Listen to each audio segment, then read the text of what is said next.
দরুদ এবং সালাম বর্ষিত হোক আমাদের প্রিয় রাসূল জনাবে মুহাম্মদুর রাসূলুল্লাহ সাল্লাল্লাহু আলাইহি ওয়াসাল্লামের প্রতি। সম্মানিত হাজিরিন, আজকের এই জুমা পূর্ব সংক্ষিপ্ত অধিবেশনে কুরআনুল কারীমের 28 নম্বর সূরা সূরা কসাস, এই সূরা কসাসের 3টি আয়াতে কারিমার উপরে আমরা সংক্ষিপ্ত একটি পাঠ গ্রহণ করার জন্য চেষ্টা করব, যেখানে আল্লাহ রাব্বুল আলামিন কতকগুলি কথা পয়গম্বরের মুখ থেকে এনে এখানে উল্লেখ করিয়েছেন, যার মাঝে কিয়ামত পর্যন্ত অনাগত উম্মতে মুহাম্মদী আল্লাহ রাব্বুল আলামিনের কাছে কিভাবে চাইবে, চাওয়ার অনুভবটা কি হবে।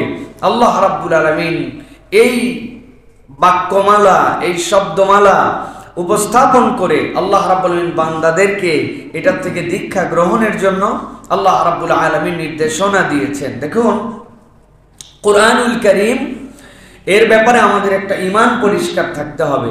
সেটি হচ্ছে কোরআন মাখলুক নয়, কোরআন সৃষ্টি নয়, বরং কোরআন হচ্ছে কালামুল্লাহ। এটা হচ্ছে আমাদের আকীদা, যে আল্লাহ রাব্বুল আলামিনের কথা, আল্লাহ এটা সৃষ্টি করে পাঠান নাই, বরং আল্লাহর কথাই কোরআনুল কারীমের মধ্যে আছে। যখন বান্দা কোরআনের পাতা উল্টিয়ে অথবা মুখস্থ কিছু পড়ে, সে যেন আল্লাহর কথাটা তার ঠোঁট দিয়ে উচ্চারণ করে।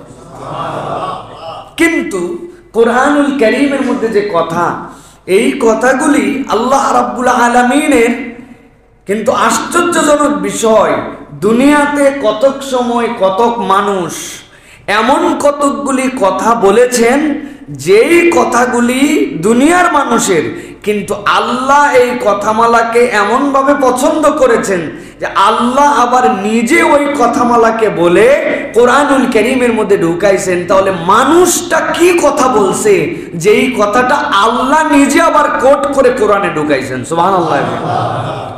অনন্য বিষয় এগুলি, সেরকমই একটি দিক নির্দেশনা আজকে আমরা খুবই সংক্ষিপ্ত সময়ে জানার জন্য চেষ্টা করব। প্রিয় ভাইয়েরা, আপনারা জানেন হযরত মূসা আলাইহিস সালাম তুর পাহাড়ে আল্লাহ রাব্বুল আলামিনের সাক্ষাতের উদ্দেশ্যে গেলেন। আল্লাহ তাকে বললেন, লাম তারানি, আমাকে দেখতে পাবা না, তবে আল্লাহ রাব্বুল আলামিন তার নূরের একটা ঝলক হযরত মূসা আলাইহিস সালামকে দিয়েছিলেন।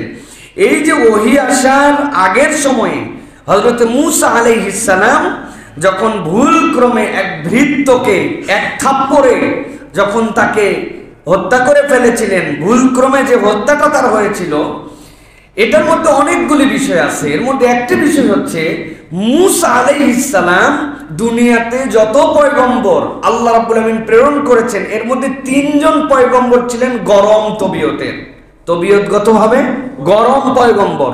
গরম নম্বর 1 হযরত মূসা আলাইহিস সালাম, 2 নম্বর হযরত ইউনূস আলাইহিস সালাম, 3 নম্বর হযরত নূহ আলাইহিস সালাম।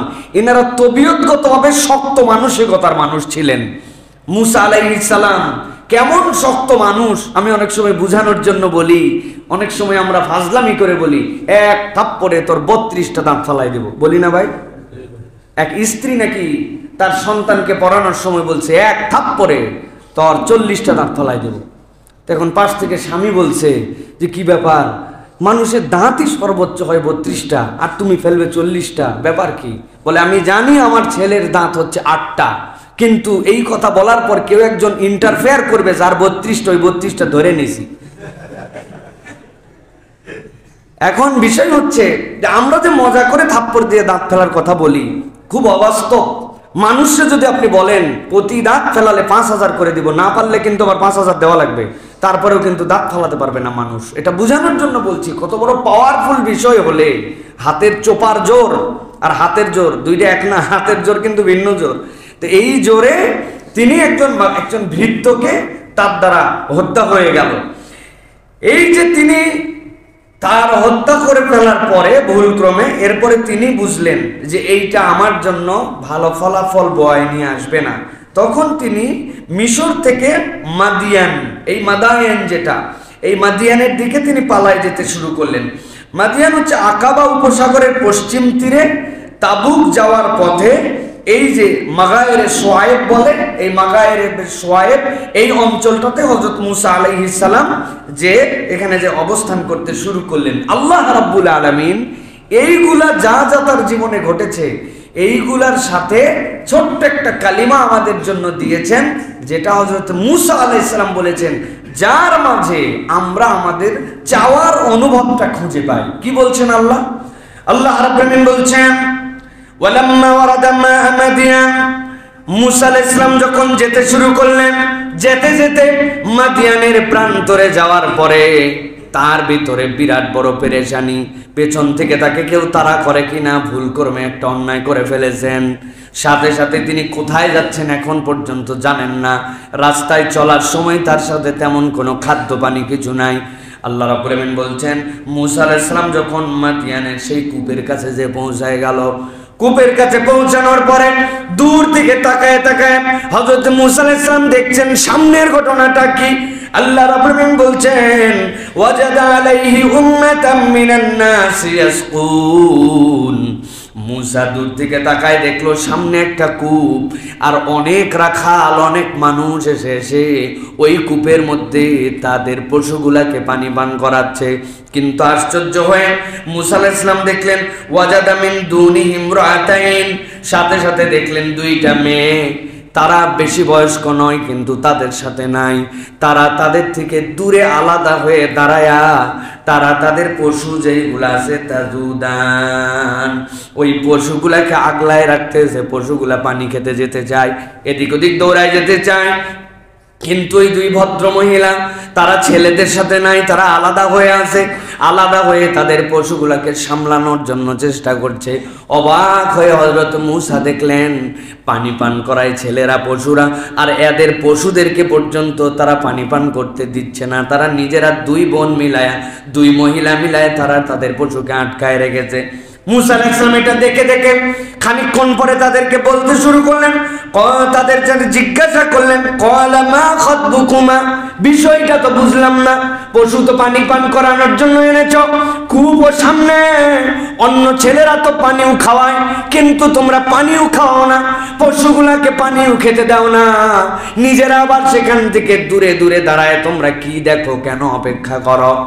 মহিলা দুইজন উত্তর দিতে শুরু করলেন, ক্বালাতা, দুইজন একসাথে বলতে শুরু করলেন, লা নাসকি হাত্তা ইউসদিরার রিআ, আমরা ততক্ষণ পর্যন্ত এই পশুগুলাকে পানি পান করাবো না যতক্ষণ পর্যন্ত এই জায়গায় পুরুষ রাখাল যারা আছে তারা গ্যাদারিং করে, অর্থাৎ এই পুরুষদের সাথে মিলেমিশে ধাক্কাধাক্কি করে, তাদের সাথে গা ঘেঁষাঘেঁষি করে আমরা তাদের সাথে পশুকে পানি পান করাবো না। আর আমরা যে আসছি, তুমি অবাক হচ্ছ, পশুগুলো আমাদের সাথে, আমরা পানি পান না করাই দূরে অপেক্ষা করছি, ছেলেরা পানি পান করাচ্ছে। জিজ্ঞাসা থাকতে পারে, ছেলেদের সাথে যদি মিশবেই না, তাদের পানি পান করানোর আগে যেহেতু তোমাদের পশুদেরকে পানি পান করাবে না, তোমাদের আসার দরকার কি? সাথে সাথে তারা উত্তর দিচ্ছেন, ওয়া আবুনা শাইখুন কাবীর, আমরা এমনি এমনি এখানে আসি নাই, আমাদের আসার একটা যৌক্তিক কারণ, আমাদের আব্বার বয়স অনেক বেশি, উনি যদিও পুরুষ মানুষ কিন্তু উনি এই পশুগুলাকে নিয়ে এসে পানি পান করানোর মতো শক্তি সামর্থ্য রাখেন না, এই জন্য আমরা মেয়েরা আসছি। তবে আমরা কিন্তু ছেলেদের সাথে মিলেমিশে ধাক্কাধাক্কি করে পশুকে পানি পান করাবো না, তাদের পানি পান করানো শেষ হয়ে চলে যাওয়ার পরেই আমরা কেবল পানি পান করাবো। সুবহানাল্লাহ। আল্লাহ রাব্বুল আলামিন এরপরে বলছেন, হযরত মূসা আলাইহিস সালাম যিনি মাদিয়ানে চলে আসছেন, আসার পরে দেখলেন এই দুই মেয়ে তো অসম্ভব রকমের, এই রকম স্বাভাবিক মেয়ে তো দেখা যায় নাই, পশু চড়ায়, পশু পানি পান করাবে, কিন্তু কি ব্যক্তিত্ব, কি তাদের পার্সোনালিটি, পশু সহ আগলায় রাখছে, প্রতিযোগিতায়ও নামে নাই, অথচ ইচ্ছা করলে তারা পানি পান করাতে পারত। নিশ্চয় তাদের ব্যাপারটা একটু ভিন্ন, আর তাদের বাপ বৃদ্ধ হয়ে যাওয়ার কারণে মেয়েরাই তারা এই দায়িত্ব গ্রহণ করে নিয়েছে। হযরত মূসা আলাইহিস সালাম সাথে সাথে তখন নিজের মধ্যে অনুগ্রহ তৈরি হলো, তিনি সাথে সাথে ওই মহিলা দুইজনকে সেখানে দাঁড় হয়ে থাকতে বললেন। আল্লাহ বলছেন ফাসাকালাহুমা সুম্মা তাওয়াল্লা ইলা যিল্লি ফাকালা রাব্বি ইন্নী লিমা আনজালতা ইলাইয়া মিন খায়রিন ফাকির। মূসা আলাইহিস সালাম তাদেরকে দাঁড় করায় দিলেন, দাঁড় করিয়ে বললেন তোমরা অপেক্ষা করো। মূসা আলাইহিস সালাম ওই দুই মহিলার পক্ষ থেকে পশুগুলাকে পানি পান করায় দিলেন। পানি পান করায় দেওয়ার পরে মূসা আলাইহিস সালাম বললেন ঠিক আছে, তোমাদের পানি পান করায় দেওয়া হয়েছে। ওই দুই মহিলা চলে গেল, আর মূসা আলাইহিস সালাম ছোট্ট একটা ওই কূপের পাশে গাছ ছিল, ছায়াদার গাছ, ওই ছায়াদার গাছের নিচে বসে আল্লাহর কাছে এমন এক কথা বললেন, রব্বুল আলামিন মূসা আলাইহিস সালামের জীবনের হিসাব বদলায় দিলেন। মূসা আলাইহিস সালাম আল্লাহর কাছে বললেন, রব্বি ইন্নী লিমা আনসালতা ইলাইয়া মিন খায়রিন ফাকির।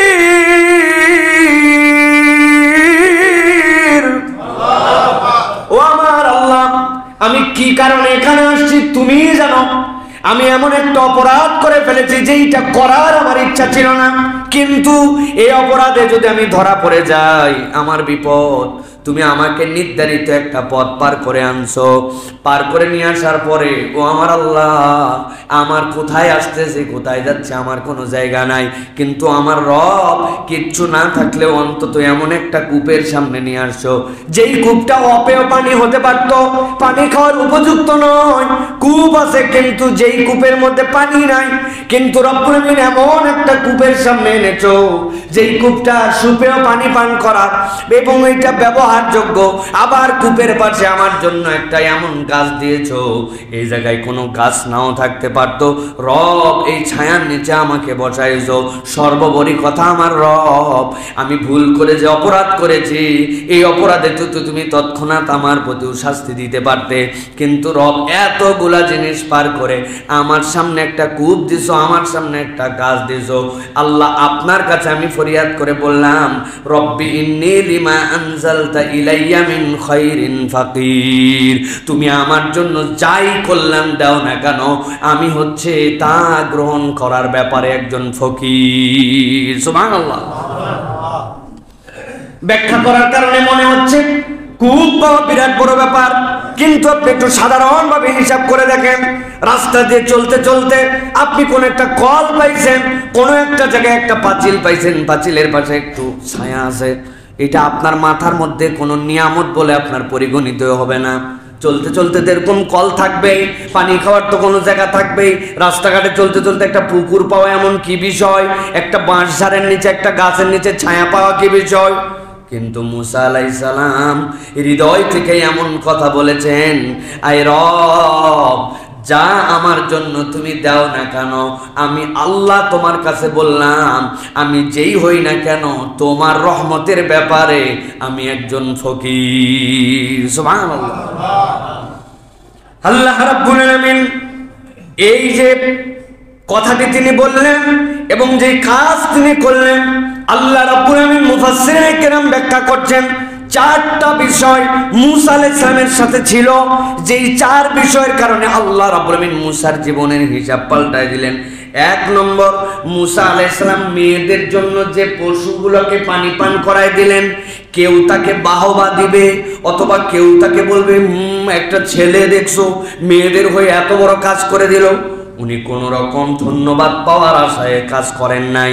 দুই নম্বর, মুফাসসিররা বলছেন একজন পুরুষ মানুষ যখন দেখেছে তার কোনো বোন, যেই বোন এইভাবে বিপদগ্রস্ত অসহায়ত্ব, তখন একজন পুরুষ, একজন দায়িত্বশীল মানুষ হিসাবে এই জায়গায় সহযোগিতা করাটা দায়িত্ব, এটা মূসা আলাইহিস সালাম হৃদয়ে অনুভব করেছিলেন। তিন নম্বরে, স্বীকৃতি পাওয়ার আশাটা তার মনের মধ্যে কখনো উঁকি দিয়ে উঠে নাই। এই কাজ করলাম, ধন্যবাদ পাবো না, কিন্তু একটা স্বীকৃতি তো দিবে, আশপাশের লোক আমাকে স্বীকৃতি দিবে। মুসা আলাইহিস সালামের হৃদয়ের মধ্যে এটা ছিল না। 4 নম্বরে, কারো জন্য কিছু করতে চাইলে আগে হৃদয়ের উদ্দেশ্যটা ঠিক করা। মুসা আলাইহিস সালাম উদ্দেশ্যটা ঠিক করে নিয়েছিলেন যে এই কূপও আমার নয়, তারাও আমার নয়, কিন্তু আল্লাহ আমাকে যতটুকু সামর্থ্য দিয়েছেন আমি আল্লাহর জন্য কিছু একটু করতে পারি। মুফাসসিররা আয়াতে কারিমার আলোকে বলছেন এই 4টা বিষয় মুসা আলাইহিস সালামের সাথে যুক্ত হওয়ার কারণে আর নিজেকে আল্লাহর কাছে ফকির হিসেবে উপস্থাপন করার কারণে আল্লাহ রাব্বুল আমিন দুনিয়াতে যত পয়গম্বরকে যত নিয়ামত দিয়েছেন তালিকা করলে মুসা আলাইহিস সালামকে আল্লাহ রাব্বুল আমিন তার মধ্যে রেখেছিলেন। সুবহানাল্লাহ। ওয়াকাল্লামাল্লাহু মুসা তাকলিমা। আল্লাহ রাব্বুল আমিন মুসা আলাইহিস সালামের সাথে কথা বলতেন। সুবহানাল্লাহি ওয়া বিহামদিহি। এমন মর্যাদাবান পয়গম্বর, এমন জলিলুল কদর আল্লাহ রাব্বুল আমিন কেন করলেন? এর আগে কিন্তু তিনি নবী হন নাই, কিন্তু এই নবুয়তের পূর্বেই তিনি এই কথা বলে বসছেন। আর আল্লাহ রাব্বুল আমিন তাকে সব দিয়া দুনিয়ার সেরা 3 পয়গম্বরের 1 পয়গম্বর বানাইছেন। সুবহানাল্লাহি ওয়া বিহামদিহি। আল্লাহ রাব্বুল আমিন এত মর্যাদা তাকে দান করেছেন। প্রিয় ভাইয়েরা, এই আয়াতে কারিমার আলোকে আমি আপনাদের কাছে সংক্ষিপ্ত 2-1টি কথা আরো বলতে চাই প্রিয় ভাইয়েরা। সেটা হচ্ছে আল্লাহ রাব্বুল আলামিনের কাছে এই যে তিনি অনুভবটা বললেন, রব্বিন্নী লিমা আনজালতা ইলাইয়া মিন খাইরিন ফাকির, এইটা তার মূলত আল্লাহ রাব্বুল আলামিনের কাছে এই অনুভবের কারণ কি? মুফাসসিররা ব্যাখ্যা করছেন, কূপ এখানে না থাকতে পারত, রাস্তায় তিনি ধরা পড়তে পারতেন, গাছের ছায়া নাও পেতে পারতেন, এত দূর আসার আগে কূপ পাওয়ার আগে তৃষ্ণায় তিনি মারা যেতে পারতেন, নানান অনুভব ছিল। এত অনুভবের মধ্যেও সাধারণ একটা কূপের পানি পেয়ে যখন তার হৃদয়ের এই অনুভবটা জাগ্রত হয়েছে, আল্লাহ রাব্বুল আমিন তখন তার অন্তরটাকে মাশকুর অন্তর হিসেবে কবুল করে নিয়েছেন। সুবহানাল্লাহ। মাশকুর মানে কি? মাশকুর অন্তরটা আমাদের একটু অনুভব থেকে জাগ্রত করে বুঝে নিতে হবে যে কোন হৃদয়টাকে আমরা মাশকুর বলবো। আমরা এক গ্লাস ঠান্ডা পানি পেলাম, খাবারটা সুন্দর ছিল, এরপরে আমার মুখ দিয়ে আলহামদুলিল্লাহ এটা বের হয় স্বাভাবিক, কিন্তু মাশকুর হৃদয় কাকে বলে?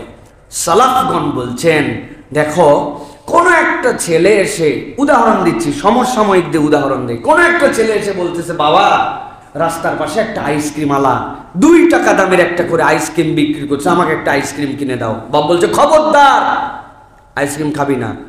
বলছে এই যে পাশে রং দেওয়া শরবত পাওয়া যাচ্ছে, কি সুন্দর গরম, বাবা মাথা ফেটে যাচ্ছে আমার, গরমে ছাতি শুকায় যাচ্ছে, ওইখানে মাত্র 5 টাকা গ্লাস শরবত, খবরদার শরবত খাবি না। খানিকক্ষণ যাওয়ার পরে বলছে, আব্বা এই যে এই জায়গাতে আমি দেখতে পাচ্ছি রাস্তার পাশে সুন্দর সুন্দর 2 টাকা করে এত বড় বড় একটা করে সিঙ্গারা বানায়, আমাকে একটা সিঙ্গারা কিনে দাও। বাপ বলছে, খবরদার খাবি না। এখন ওই সন্তান হৃদয় থেকে এটা যদি অনুভব করে যে আমার ছাতি ফেটে যাচ্ছে তৃষ্ণায়, আমার বাপ আমাকে কিনে দিল না একটা আইসক্রিম, আমি গরমে শেষ, আমাকে দিচ্ছে না এই চমৎকার রঙিন শরবত, আমার ক্ষুধা পেটে, বলতেছে বাড়িতে একটু পরে যাবি, রাস্তার পাশে অথচ 2 টাকা দাম মাত্র সিঙ্গারা, তো বড় সাইজ, আমারে খেতে দিল না। বুদ্ধিমান মানুষ তখন বলবে, বাপ ভুল করছে না ঠিক করছে? ভাই এই যে দেখেন, এর নাম অনুভব।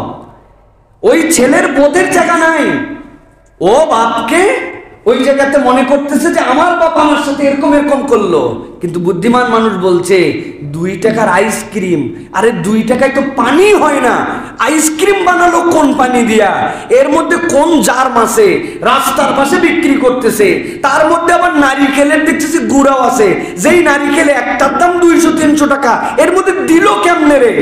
তার মানে এর মধ্যে ভোগী যোগী আছে। বাবা তোর তৃষ্ণা আছে, গরম মাথা, এইটা খাবি, তোর জন্য খেতে হবে। 5 টাকায় শরবত দিচ্ছে, এই শরবতের পানি কি? শরবত তুই খাইস না, বাড়ি চল, শরবত খাইলে তোর হয়তো জন্ডিস হয়ে যেতে পারে। আরে আটার দাম এত, তেলের দাম এত, 2 টাকায় এত বড় সিঙ্গারা, বাবা এর থেকে বাড়িতে ভালো খাবার আছে। বাপ বারণ করে করে ধরে ধরে বাড়িতে নিয়ে গেছে, কিন্তু সন্তান কি মনে করছে, হায় হায় তৃষ্ণায় খেতে দিল না, গরমে আইসক্রিম দিল না, ক্ষুধায় সিঙ্গারা দিল না, ঠিক কিনা ভাই? আল্লাহ রাব্বুল আলামিন বান্দার হৃদয় যখন মাশকুর দেখতে চান, আমার রব জানেন আমার জন্য কি লাগবে, আমার রব জানেন আমার জন্য কোনটা ভালো, আমার হালত যেইটাই চলে, রব যখন ওই বান্দার মুখ থেকে শুনতে পান যে আমার বান্দা ওই হালতের প্রতিও সন্তুষ্ট থেকে আল্লাহর প্রশংসা করে বলছে আমি রব তোমার প্রতি খুশি আলহামদুলিল্লাহ, আল্লাহ ওই বান্দাকে সাথে সাথে আল্লাহর মাশকুর বান্দাদের অন্তর্ভুক্ত করে নেন। আমার কথা নয়, সহিহ হাদিসের মধ্যে আসছে কোন একটা বাবা তার কলিজার সন্তান ছোট্টবেলায় মারা গেছে, 10 বছর বয়সে 8 বছর বয়সে, সহ্য করার মতো নয়, যার হারাইছে সেই কেবল জানে তার হৃদয়ের ব্যথাটুকু কতটুকু। ফেরেশতারা তার জান কবজ করে নিয়ে গেছে, বাপ কাঁদে মা কাঁদে, নবীজি স্বয়ং কেঁদেছেন, ইব্রাহিমকে কোলে নিয়ে নবী সাল্লাল্লাহু আলাইহি ওয়াসাল্লামের চোখ বয় বয় পানি পড়ে গেছে, তার কলিজার ধন আল্লাহ নিয়ে নিয়েছেন। ফেরেশতারা আল্লাহর কাছে যায়, আল্লাহ সব জানেন, তারপরে জিজ্ঞাসা করেন আমার বান্দার সবচেয়ে বড় কলিজার ধনটা তুমি যে জান কবজ করে নিয়ে আসছো, বান্দা এ সময় কি বলছিল? বলে রব বান্দা এই সময় পাগলের মতো কাঁদে কিন্তু তোমার বিরুদ্ধে অভিযোগ দেয় নাই, তখনও সে বলছে ইন্না লিল্লাহি ওয়া ইন্না ইলাইহি রাজিউন, আমি আমার রবের প্রতি সন্তুষ্ট আছি, নিশ্চয় আমার রব আমাকে উত্তম কোনো বিনিময় দিবেন। আল্লাহর সাথে সাথে ফেরেশতাকে বলেন যাও ফেরেশতা, আমার বান্দার জন্য জান্নাত তো আছে, কিন্তু এই জান্নাতের ভিতরে সে যে আমার প্রশংসা করেছে, আমার প্রতি সন্তুষ্ট আছে, এর জন্য আলাদা একটা ঘর নির্মাণ করে রেখে দাও। আল্লাহ রাব্বুল আলামিন এই জন্য বান্দার হৃদয়টাকে মাশকুর হৃদয় দেখতে চান, রবের প্রতি আপনার সন্তুষ্টি, এটা আল্লাহ রাব্বুল আলামিন বড় বড় নিয়ামত, এটা আল্লাহর পক্ষ থেকে তো আপনার জন্য একটা রিজিক। এই জন্য আল্লাহ বলছেন মুসা যখন ডাকতে বলেছে রব্বি ইন্নী লিমা আনজালতা ইলাইয়া মিন খায়রিন ফাকির, আল্লাহ আপনার প্রতি আমি সন্তুষ্ট আছি, রব্বুল আলামিন আপনি আমার জন্য যে নিয়ামত দিয়েছেন এই নিয়ামতটা আমি আল্লাহ রাব্বুল আলামিন আপনার প্রতি কৃতজ্ঞ হলাম, তবে আপনি আরো যদি কিছু দেন আমি আল্লাহ রাব্বুল আমিন আপনার প্রতি আল্লাহর পক্ষ থেকে অনুগ্রহ নেওয়ার জন্য প্রস্তুত আছি। রব্বুল আমিন বলছেন, এরপর আল্লাহ রাব্বুল আমিন ওই ব্যক্তির জন্য কি করলেন, ওই ব্যক্তির এই উপস্থাপনা, তখনও তিনি ব্যক্তি, তখনও তিনি পয়গম্বর নয়, আল্লাহ রাব্বুল আমিন তার এই ফকির শব্দ কেমন পছন্দ করলেন। তাফসীর কারকরা বলছেন তিনি মিসকিন নিজেকে না বলে ফকির কেন বললেন? ফকির বলার কারণ আল্লাহ রাব্বুল আমিন যে খাতগুলা কোরআনে বর্ণনা করেছেন, ইন্নামাস সাদাকাতু লিল ফুকারা ওয়াল মাসাকিন, মিসকিনের আগে ফকিরের অবস্থান। আল্লাহ রাব্বুল আলামিন ফকিরকে কি বুঝিয়েছেন? লিসানুল আরবের মধ্যে আসে মিসকিনের তাও কিছু আছে কিন্তু ফকিরের কিছুই থাকে না, মিসকিনের যে কিছু আছে তার প্রমাণ কি? কোরআন বলছে আম্মাস সাফিনাতু ফাকানাত লিমাসাকিনা ইয়ামালুনা ফিল বাহার, আল্লাহ রাব্বুল আমিন বলছেন ওই যে ডুবাই দিলেন তার দরিয়ার মধ্যে যাওয়ার পরে, পার হওয়ার পরে তার নৌকাটা জিজ্ঞাসা করতাম নিষেধ করেছেন কিন্তু দরিয়ায় ডুবাই দেওয়া, আল্লাহ সেই জায়গায় বলছেন এটা হচ্ছে দুইজন মিসকিনের, তাদের একটা নৌকা আছে, তার মানে মিসকিন ফকিরের থেকে একটুখানি উন্নত গ্রেডের, মিসকিন ফকিরের থেকে একটুখানি এগিয়ে, কিন্তু নিজেকে তিনি যখন ফকির বলে উপস্থাপন করেছেন আল্লাহ রাব্বুল আমিন বলছেন ফাজাআতু ইহদাহুমা তামশি আলা ইসতিহয়াইন ক্বালাত ইন্না আবি ইয়াদউকা লিয়াজজিয়াকা আজরা মা সাকাই। এক বোন এসে বলল আপনার জন্য আল্লাহ রাব্বুল আলামিন আপনি আমাদের জন্য যে উপকার করেছেন, আব্বার কাছে আমরা গল্প করেছি, আব্বা বলছেন আপনাকে এর জন্য কিছু বিনিময় দান করবেন, মেহেরবানি করে আপনি আমাদের বাপের কাছে চলেন। হযরতে মূসা আলাইহিস সালাম ওই জায়গাতেও এমন ধরনের চরিত্র দেখিয়েছেন, মেয়েটার বাড়ি সে চিনে কিন্তু মেয়েটাকে তিনি বলছেন আমি আগে আগে যাই, তুমি পিছন থেকে বলবা কখন ডানে যেতে হবে কখন বামে যেতে হবে, কেননা একটা মেয়ে সামনে হেঁটে যাবে আর পিছন থেকে ছেলে অনুসরণ করলে তার শরীরের দিকে তার অবয়বের দিকে তার দৃষ্টি যেতে পারে, এই জন্য বলছেন তুমি তোমার বাড়ি তুমি চেনো কিন্তু আমাকে সামনে দিয়ে পিছন থেকে বলবা ডানে যান বামে যান, তুমি পিছনে শুনে থাকো, তোমার অনুসরণ করে আমি যাই। হযরতে মূসা বাড়িতে আসলেন, বাকি বিষয় আমাদের বলার উদ্দেশ্য নয়। এরপরে তার সাথে কথা হলো, তার বিনিময় দেওয়ার ক্ষেত্রে তার সন্তানরা বলল আপনি তাকে কর্মচারী হিসেবে লাগান, কিন্তু তিনি বললেন না, আমি আমার 2 কন্যার মধ্যে থেকে একজনকে তোমার সাথে বিবাহ দিতে চাই। 8 বছর আমার হয়ে তুমি কাজ করবা, আর আমাকে তুমি পাবা ইনশাআল্লাহ মিনাস সলিহিন, নেককারদের মধ্যে। তবে যদি 10 বছর পূর্ণ করে, এটা তোমার ব্যাপার। মূসা আলাইহিস সালাম দেখলেন খাওয়ার জায়গা নাই, থাকার জায়গা নাই, ফেরারে আসামি। আল্লাহ রাব্বুল আলামিন তার এই প্রশংসা আর এই কাজকে এমন কবুল করলেন, থাকার জায়গা দিলেন, নিরাপত্তা দিলেন, 10 বছরের বন্দোবস্ত দিয়ে দিলেন, উত্তম স্ত্রী দিলেন। আল্লাহ রাব্বুল আলামিন তার জন্য রিজিকের ওয়াসাআত দান করে দিলেন। শুধু নিজেকে আল্লাহর কাছে উপস্থাপন করতে হয়, বলার ভাষা, পয়গম্বরদের বলার ভাষাগুলা। এই জন্য কোরআনুল কারীম ব্যাপকভাবে উল্লেখ করেছে। জাকারিয়া আলাইহিস সালাম কি বলেছেন? রব্বি লা তাযারনি ফারদান ওয়া আনতা খায়রুল ওয়ারিসিন। এগুলো একটু পড়বেন আপনারা, হ্যাঁ, বাড়িতে যে। এইটুকু বলেই তো শেষ করা যায় না, এইগুলো হচ্ছে হৃদয় থেকে যেন আমাদের জাগরুক হয়। রব্বি লা তাযারনি ফারদান, আল্লাহ বাচ্চা কাচ্চা নাই, সন্তান নাই, কিচ্ছু নাই, আপনি আমাকে আল্লাহ একাই ছেড়ে দিয়েন না। মানে আল্লাহ আপনি আমাকে একটা সন্তান দেন, আল্লাহ আপনি আমার জন্য একটা নেক ওয়ারিসের ব্যবস্থা করেন। সাথে সাথে আবার বলতেছেন আল্লাহ না হলে তাই কি, ওয়ান্তা খায়রুল ওয়ারিসিন।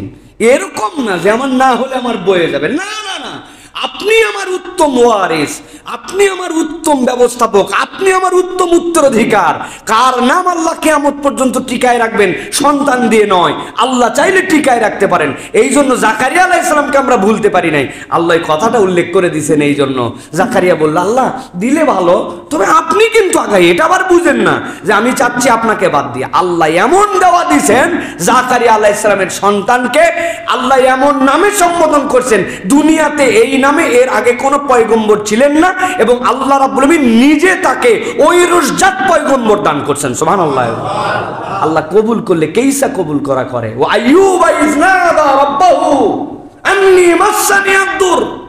আল্লাহ বহুদিন ধরে আমি অসুস্থ, আল্লাহ এতদিন কিচ্ছু বলি নাই, আজকে আমাকে সকালে যে খাবার দিতে আসে, বিকালের বন্ধুর কাছে সে যাওয়ার সময় বলতেছে এত লোক ভালো হলো, আইয়ুব ভালো হয় না। নিশ্চয়ই এমন কোন পাপ আছে যে পাপের কারণে আইয়ুব ভালো হয় না। আল্লাহ এতদিন কিছু বলি নাই, আজকে তোমার সাথে আমার কথা আছে। বিকালের বন্ধুকে বলছে তুমি একটু বাইরে যাও, আল্লাহর কাছে বলতে শুরু করছে তুমি সব জানো। যখন আমি সুস্থ ছিলাম সকাল থেকে সন্ধ্যা পর্যন্ত কাজ করেছি, কায়িক শ্রম দিয়ে পরিবারকে খাওয়াবো, বাচ্চাকে খাওয়াবো। সন্ধ্যার সময় খাবারটা রেখে জানলার পাশে দাঁড়াইছি, দেখি বাইরে 2 জন লোক ঝগড়া লাগাইছে। এমন ঝগড়া, ওই 2 জনের ঝগড়া খেয়াল করে শুনলাম কি ঝগড়া, দেখি ঝগড়ার সাবজেক্ট অন্য কিছু নয়, আল্লাহকে নিয়ে ঝগড়া করে। কথা বলতে বলতে একজন আরেকজনকে গালি দিয়ে দিল, এমন গালি দিল আমি তো অবাক হয়ে গেলাম। আল্লাহকে গালি দিছে, কিয়ামতের দিনে তো ফেসে যাবে। রব্বুল আমিন, আমি সাথে সাথে তওবা করানোর জন্য বাইরে বের হলাম, আশ্চর্য হয়ে গেলাম। বের হতে দেরি, 2 জন হারাই যেতে দেরি নাই। খুঁজে আর 2 জনকে পেলাম না, কি করব পেরেশান। বাড়িতে অভুক্ত, আমি অভুক্ত, সারা দিনের পরিশ্রম, সকল খাবার নিয়ে বাইরে চলে আসলাম। মিসকিন তালাশ করতে শুরু করলাম, একটা মিসকিন পাওয়ার সাথে সাথে সব খাবার দিয়ে দিলাম। দেওয়ার পরে নিয়ত করলাম মনে মনে, আমার রব কিয়ামতের দিনে আমার ওই ভাইটা তোমাকে গালি দেওয়ার কারণে আটকাই যেতে পারে, কিন্তু তুমি বলেছো সাদাকা দিলে তুমি বিপদ দূর করে দাও। ওই ভাইয়ের পক্ষ থেকে আমরা ফ্যামিলি অভুক্ত থেকে আজকে দান করে দিলাম। সুবহানাল্লাহ। এতদিন বলি নাই আল্লাহ, আজকে বলছো ও বলে আমার নাকি এমন কোন গুনাহ আছে যেই গুনার কারণে আমার অসুখ ভালো হয় না। আজকে তোমার কাছে ডাক দিয়ে বললাম ওয়া আইয়ুবা ইয নাদা রাব্বাহু আন্নী মাসসানি আদ-দুর ওয়া আনতা আরহামুর রাহিমিন। আয় রব, আমি অসুস্থ, ভালো ডাক্তারের ব্যবস্থা করে দাও, এমন ওষুধ দাও যে ওষুধ লাগানোর সাথে সাথে ভালো হয়ে যাবে। না না না আল্লাহ না, আমি যখন অসুস্থ তখন আমার অনুভব হচ্ছে ওয়া আনতা আরহামুর রাহিমিন, আমি নিজেকে নিজে যতটুকু না ভালোবাসি আমার রব তার থেকে বেশি আমাকে ভালোবাসে। দয়াবানদের দয়াবান আমার রব, আমি আমার নিজের জন্য যা ব্যথা পাই তার থেকে বেশি ব্যথা অনুভব করেন যিনি, তিনি হচ্ছেন হালিম। হালিম কাকে বলে? হালিম মানে কি? আল্লাহ রাব্বুল আলামিন নিজের নাম যে হালিম রাখলেন। হালিম মানে কি? কোন একটা বাপ সন্তান হারায় ফেলছে, 12 বছর 13 বছর 15 বছরে একটা সন্তান মারা গেছে, ফিল করেন ওই বাপ সন্তান হারানোর ব্যথাটা অন্তরে যেভাবে অনুভব করবে। আমি হুজুরের কাছে এসে বলছি, হুজুর আপনি একটু দোয়া করবেন, আমিও শুনে আহারে পানিতে পড়ে আগুনে পুড়ে এইভাবে মারা গেল, ইস ব্যথায় আমার অন্তর জ্বলে। কিন্তু ঈমান সহি থাকলে বিশ্বাসের আলোকে জিজ্ঞাসা করব, বলেন তো ওই বাপ তার সন্তান হারানোর ব্যথা যেভাবে অনুভব করছে, হুজুর কিয়ামত পর্যন্ত ইশাস করলে অনুভব করতে পারবে? দুনিয়ার কেউ পারবে? কিন্তু হালিম মানে ওই রব যে বান্দা অনুভব করতে পারে হৃদয়ে তার ব্যথা যতটুকু, আল্লাহ সমভাবে তার থেকে বেশি অনুভব করতে পারেন, জন্যই আল্লাহ হালিম। আল্লাহ রাব্বুল আলামিন বলছেন আমার আইয়ুবের ডাক আরশে আজিমে ধাক্কা দিয়ে দিয়েছে। আল্লাহ রাব্বুল আলামিন এক মুহূর্ত দেরি করেন নাই। আল্লাহ রাব্বুল আলামিন ফেরেশতা পাঠাইছেন, উরকুদ বিরিজলিকা হাযা মুগতাসালুম বারিদুন ওয়া শারাব। হাঁটুটা তুলে পানি মারতে দেরি নাই, এমন পানি মাথায় ঢাললেন খাওয়ার উপযুক্ত, গোসলের উপযুক্ত। আল্লাহ আইয়ুব আলাইহিস সালামকে 18 বছরের সুন্দর পয়গম্বর বানায় দিলেন। দুনিয়াতে 3 জন রাগী পয়গম্বরের কথা বলেছি, 3 জন সুন্দর মানুষও ছিলেন দুনিয়াতে। মুহাম্মাদুর রাসূলুল্লাহ সাল্লাল্লাহু আলাইহি সাল্লাম 1 নম্বর, 2 নম্বরে ইউসুফ আলাইহিস সালাম, 3 নম্বরে হযরত আইয়ুব আলাইহিস সালাম। কিন্তু হযরতে ইউসুফের থেকেও বড় পারফরম্যান্স ছিল আইয়ুব আলাইহিস সালামের। দুনিয়াতে একমাত্র ব্যক্তি যার সৌন্দর্যের কারণে জান্নাতের পঙ্গপাল তার গায়ে এসে চুমু দিছে। সুবহানাল্লাহ। আনতা আরহামুর রাহিমিন। আল্লাহ সব চেঞ্জ করে দিয়েছেন, একদম সমূলে পরিবর্তন হয়ে গেছে। এই জন্য চাওয়ার অনুভব, আল্লাহর কাছে আমি কিভাবে চাচ্ছি, আল্লাহর কাছে আমার হৃদয়ের কতটুকু নিবেদন দিয়ে চাচ্ছি, এইটা হচ্ছে চাওয়া। এইটা চাওয়া না যে সালাম ফিরান আমার রব্বানা আতিনা মেরে দিলাম সে। আবার এইটা না করলে বিরাট চেতাচেতি না, এক জায়গার মাসলা আরেক জায়গায় লাগায় দেশ গরম করে ফেলে, পাগল ছাগল আছে না ভাই? আল্লাহ আমাদেরকে বুঝার তৌফিক দান করেন। এই অনুভব কোরআনের অনুভব প্রিয়।